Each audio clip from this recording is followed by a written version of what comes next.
Hey friends, it's Chris Schulte with Greenlight Quilts. I thought I would show you quickly how I stay on top of my scrap stash and show you just a couple of quick tips today. I have a little fat quarter left over and I'm working on a project that needs 5-inch squares. So what I'm going to do is cut this. I'm going to pretend like I'm not ambidextrous and cut it like all of you right-handed people would. Okay, so I cleaned up the edge. I'm going to go on my ruler to the 5-inch line. I like to line up the fold down here. There we go, now you can see. I like to line up the fold down at the bottom with the line of my ruler to make sure everything's all square. And here we have our 5-inch whack. Now I've got a little bit left.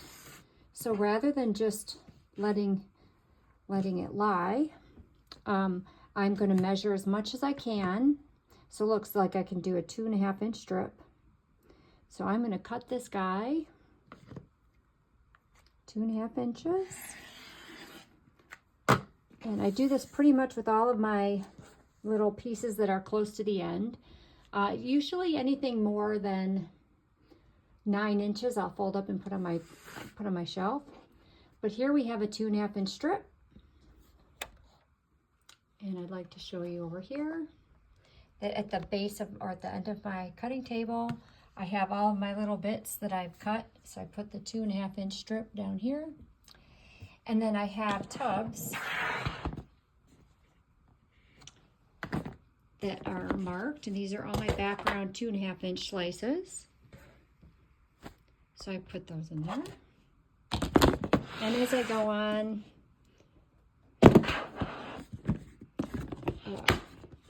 this is my 2-inch. So the 2-inch goes in there, and I have my 1.5 over here. There's my 1.5. And in goes the 1.5-inch strips. Now, whenever I do a project that I need a specific size of a strip, I have a bunch of backgrounds already sliced and ready to go. These would include also squares in here if I have them. So it's just a way to help me keep a little bit, keep a lid a little bit on the chaos. Have a great day, everyone.